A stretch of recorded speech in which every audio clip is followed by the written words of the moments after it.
பக்தி உலகம் அன்பர்களுக்கு ஈஸ்வரின் அன்பான வணக்கங்கள். பக்தி உலகத்தில் இன்றைய சிறப்பு விருந்தினர் ஜோதிடர், அதிசய மனிதர், அம்மன் கொண்டாடி, இதெல்லாம் நான் மறந்துட்டேன், அதனால நினைவுபடுத்த திரு டி முருகப்பெருமான். வணக்கம். வணக்கம்.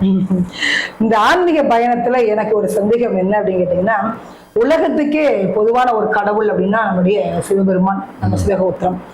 அந்த சிவனை தென்னாட்டுடைய சிவனை போற்றி அப்படின்னு ஒரு நாட்டுக்குள்ள அடைக்கிறது சரியாக இருக்குமா?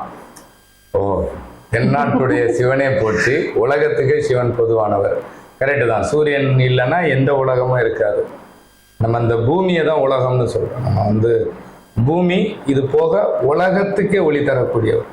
இதுல சூரியனுடைய ஒளி புகாத கோள்களும் இருக்கு இல்லைங்களா? இருள் கிரகங்கள் இருக்கு, இருள் கோள்கள் இருக்கு. அதன் அடிப்படையில தான் நமக்கு நன்மை தீமைகள். அப்போ சூரியன் கிட்ட யாருன்னா, உங்களுக்கு சூரியன்ல ஒரு காந்த ஈர்ப்பு விசையம், இப்ப பூமியில ஒரு ஈர்ப்பு விசை இருக்கிற மாதிரி போய் நல்லா எதிரெதிர் காந்த துருவங்கள் ஒட்டிடும். ஆனா ஒரே துருவம் உள்ள கோள்கள் ஒட்டாது. அப்போ அப்படி இருக்கும்போது ஒன்றோடு ஒவ்வொரு கிரகங்களினுடைய ஒரு கிரகம் ஒன்றை இழுக்கும் போது இன்னொரு கிரகம் அதை எதிர்க்குது. அதனாலதான் உங்களுக்கு இப்போ சூரியன் எல்லா கோள்களையும் இழுக்கும். ஆனா பூமி எல்லா கோள்களும் சூரியன் நோக்கி போனாலும் இடையில சந்திரன் வந்துருது. இப்படி சந்திரன் வரும்போது நெருப்புக்கு அது ஆப்போசிட் ஆயிருது, ஆப்போசிட்டு இழுக்கும். அப்ப இடையில புதன் வந்துருது. இப்படி ஒவ்வொரு கிரகத்துக்கு மாறுபட்ட தன்மையும் மாறுபட்ட கோணங்களும் இருக்கிறதுனால இது பாத்தீங்கன்னா அப்படி ஒரு அப்சர்வேஷன்லயே இருக்கும். காரணம் ஈர்ப்பும் இருக்கும், எதிர்ப்பும் இருக்கும். சில சுத்தி, அதனாலதான் இவ்வளவு குளறுபடி. இந்த எந்திரங்கள்லாம் அதுலதான் உருவாச்சு. தென்னாட்டுடைய சிவன் அப்படின்னா உங்களுக்கு சூரியனை வச்சுதான் சொன்னது. உலகத்துல உங்களுக்கு சூரியனுடைய மையப்புள்ளி விழுகிற இடம் இந்தியா. இந்தியாவில் நம்ம தஞ்சை பெரிய கோயில்ல நடுநிலையில தில்லை நடராஜர்ல சூரியனுடைய பூமியின் மையப்புள்ளின்னு சொல்லிடுறாங்க. அப்போ உங்களுக்கு அதை சுத்தி அந்த சூரியனின் கதிர்வீச்சு நிறைய சிவாலயங்கள் எங்க இருக்கும்னா உலகத்திலேயே அதிகம் கும்பகோணத்தை சுத்தி. மற்றபடி எல்லா பக்கமும் சிவனாலயங்கள், எல்லா பக்கமும் வெளிநாடுகள்ல எல்லாம் தோன்றினா லிங்கம் கிடைக்குமே தவிர இந்தியாவில தான் உங்களுக்கு சிவனாலயங்கள் அதிகம். அந்த இந்தியாவில தமிழ்நாட்டுல அதிகம். அப்போ வேர்ல்டு மேப்ல, அதாவது பூமியில 3 பங்கு கடல், 3 நிரப்பிடுச்சு, 1 பங்கு நிலம். இந்த 1 பங்கு நிலப்பரப்புல பல துண்டுகள் தான் நாடுகள். இந்த பல துண்டுகள்ல இந்தியாங்கிறது தென்பகுதி. வேர்ல்டு மேப்ல இந்தியா தென்பகுதி. அந்த தென்பகுதியில தமிழ்நாடு தென்பகுதி. இந்தியாவில் தமிழ்நாடு தென்பகுதி. அந்த தமிழ்நாட்டுல பாண்டிய மன்னன் ஆண்டது இன்னும் தெற்கு பகுதி, அதாவது தென் மண்டலம். அப்ப முத்தமிழ் சங்கம்னு அமைச்சதே அங்கதான். சிவபெருமான் தமிழுக்கு கடவுள். அப்போ தமிழ் சங்கம் உருவானது பாண்டிய மன்னன், அவன் தான் முத்தமிழ் சங்கம் அமைச்சது. தமிழ் கடவுள் முருகன், குமரன்கிற பேர்ல வாழ்ந்தது அவர் தான். இப்போ நிறைய பேர் வைப்போம். அதுல இன்னொருத்தர் ஒரு பதிவு போட்டிருந்தார், எல்லாரும் நிறைய பேர் வைக்காங்க, குகன் அப்படின்னு பேர் வைக்க மாட்டாங்க அப்படின்னு சொல்லி. குகன்னு நிறைய பேர் வைக்க மாட்டாங்க, ஏன் முருகனுக்கு எல்லா பேரும் நிறைய இருக்கு, குகன் ஏன் நிறைய பேர் வைக்கல அப்படின்னு ஒருத்தர் கேள்வி கேட்டிருந்தார். குகன் அப்படின்னு சொன்னாலே உங்களுக்கு சிவனையும் சேர்த்து வந்துடும். சிவன் பெயர் தானா குகன்னா? உங்களுக்கு முருகனையும் சொல்லலாம், முருகனும் சிவனும் ஒண்ணுதான். அறிவுக்கு கடவுள் தான் முருகன். அதாவது ஒவ்வொருத்தங்களுக்கும் ஒவ்வொரு விஷயங்கள் தோணும்.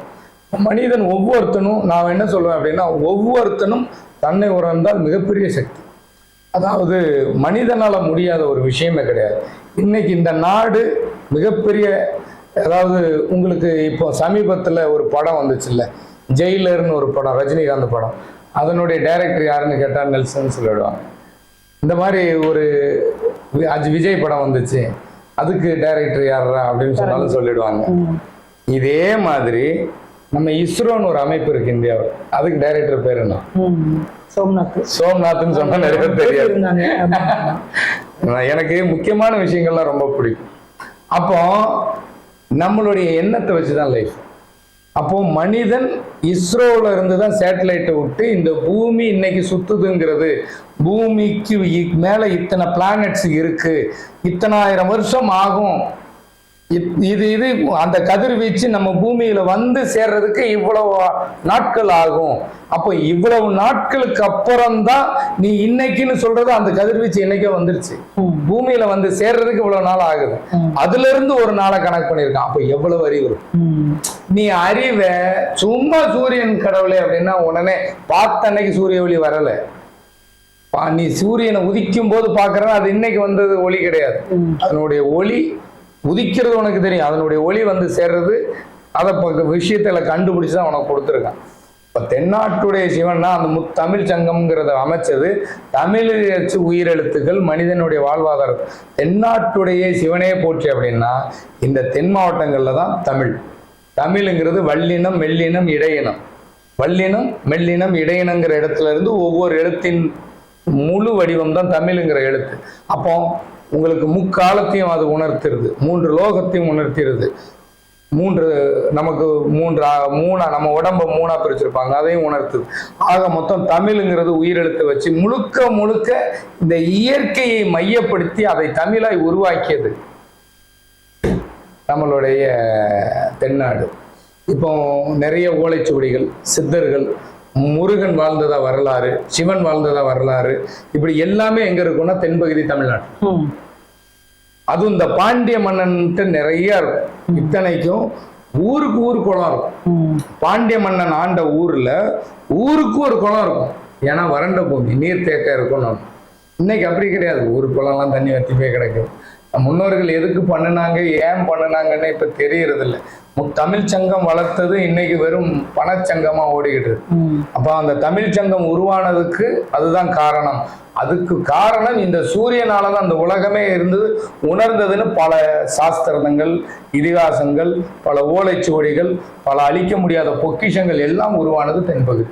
ஆனா இதுல எங்கேயாவது ஒரு ஓலைச்சுவடி நீங்க பாத்துங்கப்பா, ஒரு ஓலைச்சுவடி முக்கியமான ஒரு ஆவணங்களை நீங்க கண்டுபிடிச்சிட்டீங்கன்னா அது மக்கள் பயன்பாட்டுல இருக்குமானா இருக்காது. அரசாங்க ஆவணத்துக்கு போய் உட்கார்ந்துரும். அந்த காலத்து நீங்க அரிய பொருட்களை, முக்கியமான தேவைகளை நீங்க எடுத்துட்டீங்கன்னா நீங்க அதை அரசாங்கத்துக்கு கொடுத்துடணும். நீங்க பயன்படுத்தவே கூடாது. ஓலைச்சுவடியெல்லாம் எடுத்தீங்கன்னா போயிடும். அப்புறம் எப்படி அது மக்களுக்கு வரும்? அப்போ மக்களுக்கு நீங்க இதை எப்படி உணர்த்துவீங்க? தென்னாட்டுடைய சிவன் அப்படின்னு சொன்னா வேர்ல்டுல இந்தியா தென்பகுதி, இந்தியாவின் தென்பகுதி தமிழ்நாடு, தமிழ்நாட்டின் தென்பகுதி தென் மாவட்டம். அந்த பாண்டிய மண்டலத்துல பிறந்த வித்து தான் இது. எனக்கு அதுல ஒரு பெருமை. நானும் சிவன் மண்ணில் பிறந்தேன் அப்படின்னு சொல்லி. உங்களுக்கு ஆந்திரா இந்த சைட்லாம் பார்த்தீங்கன்னா நிறைய பெருமாள் அப்படின்ட்டு போவாங்க. மற்ற ஊரில் எல்லாம் கலந்துருக்கும்.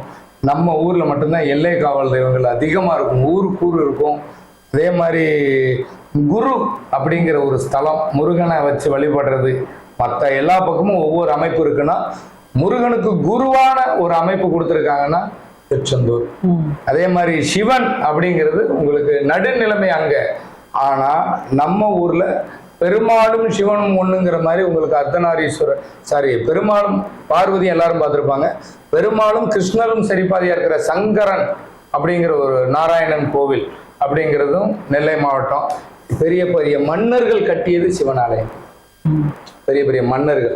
அதனாலதான் தென்னாட்டுடைய சிவனை போற்றி எந்நாட்டவருக்கும் இறைவா போற்றினா இந்த தென் மாவட்டத்தில் உள்ளவனே உயிர்களையும் நிறைய விஷயங்களையும் அறிந்த பல பெரிய பெரிய மகான்கள் உருவானது, பிறந்தது நம் தமிழ்நாட்டுல. இந்தியாவுல அதுல தமிழ்நாட்டுல அதிகம். அதனாலதான் இந்த தென்னாட்டுடைய சிவன் அதிகமா எடுத்துக்கிறோம். ஆமா, நம்ம வந்து அதிகமாவே சிவகோத்திரம்.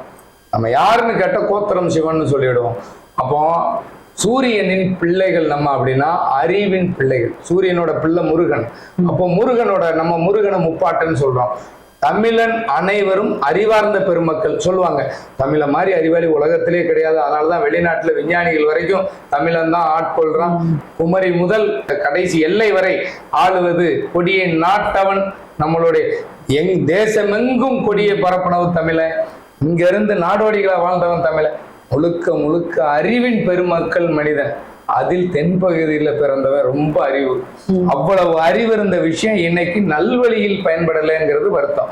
அன்னைக்கு மக்கள் தொண்டு மகேசன் தொண்டாவும் மக்களின் நலன் கருதி பல இதிகாசங்கள், பல ஓலைச்சுவடிகள் உருவாச்சு. இன்னைக்கு மக்களின் நலன் கருதி எழுதியவர்கள் எத்தனை பேர் இருக்காங்க? அதாவது விதியை மாற்ற முடியாதுன்னு சொல்றாங்க. மாற்றியவர்களின் எண்ணிக்கை சொற்பம். எத்தனை? 18 சித்தர்கள், அது போக ஒரு 108 சித்தர்கள்னு சொல்றாங்க. சில பேர் மட்டும்தான் நம்ம கடவுளை வணங்குறோம். கரெக்டுங்களா? அப்பா அவன் வாட்சன் வண்டிட்டு இருக்காங்க. எப்படி? சில பேரை மட்டும்தான் நம்ம கடவுளை வணங்கிட்டு இருக்கோம். அப்போ இயற்கையின் விதியை மாற்ற முடியும்னு சொன்னவர்கள் சொற்பம், கம்மி. அப்போ அதுல சில பேர் நல்லதை செஞ்சா அவனுக்கு நம்ம கோயிலை கட்டுவோமே தவிர அவன் கொள்கைகளை ஃபாலோ பண்ணவே மாட்டோம். அகத்தியரை ஃபாலோ பண்ணுவோமே தவிர அகத்தியர் சொன்ன பல ஆயிரம் குறிப்புகளை ஃபாலோ பண்ண மாட்டோம். போகரை வணங்குவோமே தவிர 18 சித்தர்களின் குறிப்புகள் என்னன்னு பார்க்க மாட்டோம். அவங்க வரலாறை படிப்போம். இதே மாதிரி ஒருத்தன் எப்படி வாழ்ந்துப்பாரு. ரஜினின்னு எடுத்துட்டீங்கன்னா சூப்பர் ஸ்டார்னு பார்ப்போம். அவர் எந்த இடத்துல இருந்து வந்தாரு, என்னெல்லாம் பட்டாரு. இதே மாதிரி உனக்கு வராது. உனக்கு என்ன உண்டு, நீ என்ன தத்துவத்துல, உன்னுடைய இலக்கு எதை தொட்டால் வெற்றி பெறும். தென் மாவட்டத்துல பிறந்தவன் அறிவின் பெருமக்கள். அக்கா, மொத்தத்துல பிறந்தவன அறிவு இருக்காதான்னு கேட்காதீங்க. ஏன்னா தென் மாவட்டங்கள்ல பொதுவாகவே தமிழ்லன்னா அறிவு ஜாஸ்தின்னு சொல்லுவாங்க. இப்போ கலைஞர்லாம் படிக்கவே இல்லை. முத்தமிழ் அறிஞர் பட்டம் வாங்குறது காரணம் சும்மா நீங்க எல்லாரும் போய் தமிழ்னு சொல்லிட்டு பேர் உங்களால ஒரு 4 வார்த்தை கவிதை எழுதுங்க பார்ப்போம். உண்மையிலே இருந்தாலும் திறமைசாலி. ஆனா நல்வழிப்படுத்தியிருந்தா நல்லா. இங்க அறிவு ஏற்கனவே நம்ம பதிவுல ஆன்மீகத்துலதான் ஸ்டார்ட் பண்றீங்க, பட் அரசியல போய் முடிச்சிடுறீங்கன்றாங்க. எனக்கு முத்தமிழ் அறிஞர் தமிழ்ல நமக்கு அவருக்கு எனக்கு அவரை நான் நீங்க அரசியல் கண்டென்ட் அது வேற, எனக்கு இது ஆன்மீக கண்டென்ட். எதுல? தமிழ் சங்கம் அப்படிங்கிறது. இப்போ உங்களுக்கு தை மாசத்தை வருஷத்தின் முதல் நாளா வைக்கணும்னு சொன்னது அவர் தான். இந்த மாதிரி நிறைய விஷயங்களை தமிழ் சார்ந்த விஷயங்கள் சொன்னது. அது அரசியலா அவர் கொண்டு போனது அவருடைய தனிக்கத்தை. அதான் சொன்னேன், நல்வழி மொழியை மட்டும் எடுத்துக்கலாம். நல்வழி மட்டும் யாரும் பயன்படுத்தல. யாருமே கெட்ட இன்னைக்கு அந்த அறிவை பயன்படுத்தி எப்படி சம்பாதிக்கலாம் தானே யோசிக்கிறேன். 4 பேரை வாழ வைக்கணும்னு யாருமே யோசிக்கல. அதான் சொன்னேன், ஒரிஜினல் விதையை தொலைச்சிட்டோம். ஒரிஜினல் நம்ம ஓலைச்சுவடியினுடைய கருத்துக்கள் இருந்தாலும் அதுலயும் சொல்லிடுவான். இந்த நாடியை பார்த்து உனக்கு நல்லது கெட்டது சொன்னது அந்த காலம் நம்ம தமிழ்ல. எந்த நோய்க்கு என்ன மருந்து, எந்த நோய்க்கு என்ன மூலிகை, இந்த அத்தனை விஷயமும் தெரிஞ்சது நம்ம நாடு. விலை மதிப்பில்லாத பொருட்கள் விளைகிறது நம்ம நாடு. விலை மதிப்பில்லாத பொருள் எது? உணவுப் பொருள். அந்த உணவுப் பொருளுக்கு இல்லாத மதிப்பு கலர் காகிதத்துக்கு இருக்கு. எது? Government print. எது? நோட்டு. இத உற்பத்தி இல்லாத அன்னைக்கும் இன்னும் பல கோடி பணம் மிஷின் அதை அடிக்க முடியும். உற்பத்தி வாய்ப்பே கிடையாது. அப்போ நல்வழிக்கு இந்த எண்ணம் போகல. அப்போ இந்த பிரபஞ்சம் ஒன்று உருவாக்குச்சுன்னு சொன்ன பஞ்சபூதமும் 7 கிரகம், இதுக்கு நீ ஒத்துழைச்சு போகலான்னா அது தன்னுடைய பேலன்ஸுக்கு தகுந்த மாதிரி சில பேருக்கு, அதாவது ஒரு தடவை அது சீற்றம் கொண்டாலே நிறைய ஆச்சு. ஒரு கையில குடம் இருக்குங்க, பாதுகாப்பா விட்டுட்டோம்னா கொட்டிடும். அது மாதிரி அது தன்மையை இழக்கும் போது அது பேரிடரா மாறிடும். அப்போ என்னைக்குமே உலகம் சமநிலை பெறணும்னா நம்மளுடைய எண்ணத்தால தான் அது முடியும். அந்த காலத்து முன்னர் குருமார்கள்லாம் ஐயா இந்த மாதிரி பேரிடர் வரப்போகுது, மக்களுக்கு பெரிய இழப்பு வரப்போகுது, இதுக்கு என்ன பண்ணலாம் அப்படிதான் மன்னன் யோசிச்சான். இன்னைக்கு அப்படி கிடையாது. எதை வித்தா எதை சம்பாதிக்கலாம், அவ்வளவுதான். வெறும் காகிதத்தை நம்பி ஓடுது. அதான் சொல்லுவாங்க, காலமே இது பொய்யடா, வெறும் காற்றடைத்த பொய்யடா. அதாவது இந்த காலம் பொய்யான காலமா மாறிடுச்சு. இந்த உடம்பு வெறும் காற்றடைத்த பையா நினைச்சிட்டான். உயிரை உயிரா மதிக்கல. உயிரை உயிராக மதித்தால் இன்னைக்கு மக்கள் தொகை அதிகமாக இருந்த தமிழ்நாடு இன்னைக்கு மக்கள் தொகை வளர்ச்சியில் வீழ்ச்சி ஆயிட்டே இருக்கு. எந்த அளவுக்கு 16 பிள்ளைகள், 16 பெற்றுனா 16 பிள்ளைகள் பெற்ற குடும்பம்லாம் இருக்கு. 16 பெற்றுனா வேற. ஆனா 16 பிள்ளைகள் பெற்ற வம்சத்துல 16 வருஷம் ஆனாலும் பிள்ளை இல்லாத அவலம் நம் தமிழ்நாட்டில் வந்ததுக்கு காரணம் உன்னுடைய அறியாமை மட்டும்தான். நான் அடுத்தவனை குறையே சொல்ல மாட்டேன். உன்னுடைய அறியாமை. தீதும் நன்றும் பிறர் தரவார. நீ உன்னை உணர்ந்தால், உன் பூர்வீகத்தை தெரிந்தால், தென்னாட்டினுடைய சிவனின் பிள்ளைகள் நீங்க. அதாவது முருகனின் பிள்ளைகள். சிவன் உங்களுக்கு முப்பாட்டனாரா, தாத்தா சொத்து பேரனுக்கு சிவன். அதனாலதான் தென்னாட்டுக்கு சொந்தம். முருகனின் வம்சம். முருகன் அத ஜாதகத்துல குருனா தந்தை. 9ஆம் இடம். அந்த குரு என்பது முருகன், தந்தைக்கு தந்தை சூரியன், முருகனுக்கு அப்பன் சூரியன், நம்ம தாத்தா சூரியன். அது வாழ்ந்ததா சொன்னது தமிழ்நாடு. யாரு? சிவபெருமான் வாழ்ந்தது பெருமாள், முருகன் பிறந்தது எல்லாம் தமிழ்நாடு. பல சித்தர்கள் மகான்கள் உருவானது தமிழ்நாடு, பல எண்ணற்ற ஓலைச்சுவடிகள் உருவானது தமிழ்நாடு. அனைத்தும் தென்னாடு தென்னாடு தென்னாடு, என்றும் தென்னாடு சிவனே போற்றி, எந்நாட்டவருக்கும் சிவனை போற்றி. எந்த நாட்டில் உள்ளவனுக்கும் நன்மை தீமைகளை உணர்த்தக்கூடியவன் தென் நாட்டில் பிறந்த தமிழன், அவனே சிறந்தவன். அதனாலதான் தென்னாட்டுடைய சிவனை போற்றி. நீங்களும் தமிழன்கிறதுனால அந்த தமிழின் உண்மை அர்த்தங்களை உணருங்க, உருவாக்குனவனை தேடாதீங்க. அதாவது ஒரு திருக்குறள் 2 அடி, இந்த திருக்குறள் அதுவும் தமிழ் தான். இந்த திருக்குறள் 2 அடி, இந்த 2 அடியின் விளக்கம் உன் வாழ்க்கையை மாத்தோம். அப்போ இந்த திருக்குறள் 330 நம்ம எழுதிட்டோம், கண்டுபிடிச்சு படிச்சுட்டோம். இத நம்ம என்ன அர்த்தம்னு படிக்க சொன்னா கஷ்டம். ஏன்னா நமக்கு திருக்குறளே தெரியாது, நமக்கு திருக்குறளே தெரியாது. ஆனா அது அர்த்தம் எப்படி தெரியும்? ஓலைச்சுவடி அதை வச்சு நம்ம நாடி பார்ப்போம். ஐயா எனக்கு என்ன வந்திருக்கு பாருங்க, நான் எப்படி இருப்பேன். அதுல அந்த சித்த குறிப்புகள்லாம் போச்சு.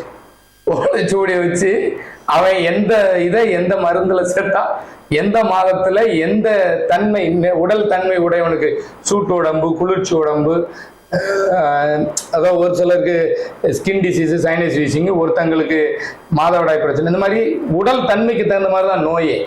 அப்போ இந்த உடம்பு தகுந்தவனுக்கு இந்த நோய், இந்த ராசி நட்சத்திரத்துல அவன் பிறந்திருப்பான். இதைத்தான் அதுல கொண்டு வந்தான் 4 பாதத்துல. இந்த 3 பதிவும் பார்த்தா அவன் கேள்வியை கேட்க மாட்டான். அப்போ அதுக்கு தகுந்ததை எழுதி வச்சு ஆயவே ஓலைச்சுவடியில், ஐயா நான் எப்போ முன்னுக்கு வருவேன் பாருங்க. இதுல வேற போன டைமுக்கு போய் உங்களுக்கு இந்த நேரத்துல ஓலைச்சுவடியில் இது சொல்லியிருக்கு, இத்தனை வயசுல நீ மரணிப்ப, இத்தனை வயசு வரைக்கும் வாழுப்ப. அப்போ நீ இத்தனை வயசுல மரணிப்பன்னு இருக்கன்னா அந்த காலத்துல என்ன பண்ணுவாங்கன்னா, அப்போ என் உடல் இந்த இடத்துல தேய்மானம் ஆகுது, இதை எப்படி சரி பண்றதுன்னு பார்த்தா, என் உடல் இந்த இடத்துல சத்தை இழக்க போகுது, அந்த சத்தை பெறுவது எப்படி, அதை உணர்ந்தான். நீ இன்னைக்கு அப்படி கிடையாது, செத்து போயிடுவானா, அதுலயே இவன் செத்துருவான். அதாவது ஒரு மன்னன் இன்னொரு எதிரி உள்ள வரானா எதிர்த்து எப்படி வெல்வது என்று போரிட்ட மன்னர்கள் வம்சத்துல பிறந்தவன். அப்போ நம்ம தோற்றுறோம், அவ்வளவுதான், முடிஞ்சுன்னு வீட்டுல படுத்து பாய விரிச்சு படுத்துடுறேன், அவ்வளவுதான். பிறர் சொல்றதை கேட்டுன்னு நடுங்கிடுறேன். பார்த்து நம்மளுடைய லைஃப்பை நம்மளே மாற்ற முடியும். தென்னாட்டினுடைய சிவனின் பிள்ளைகள், தமிழனின் பிள்ளைகள், தமிழரின் பிள்ளைகள் மிகவும் அறிவார்ந்த பெருமக்கள். அந்த அறிவார்ந்த பெருமக்களின் தந்தையும் தாத்தாவும் நம் முன்னோர்கள் சிவன், முருகன்.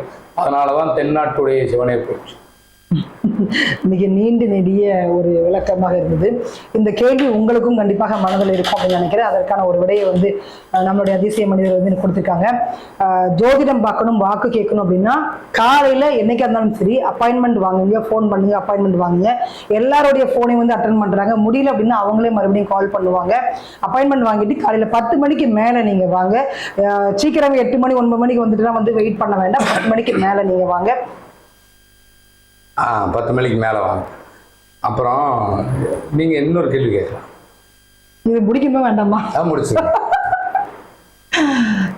ஓகே, இதை மாதிரி உங்களுக்கு ஏதாவது சந்தேகம் இருந்தால் கண்டிப்பாக நீங்கள் கமெண்ட்ல பதிவு பண்ணுங்க. அதே மாதிரி நம்ம சேனலை முதல் முறையாக பார்க்குறவங்க சப்ஸ்கிரைப் பண்ணுங்க, லைக் பண்ணுங்க, உங்களோட மேலான கருத்துக்களை கண்டிப்பாக பதிவு பண்ணுங்க. மீண்டும் சந்திக்கும் வரை உங்களிடமிருந்து விடைபெறுவது உங்கள் கேவி ஈஸ்வர். நன்றி, வணக்கம்.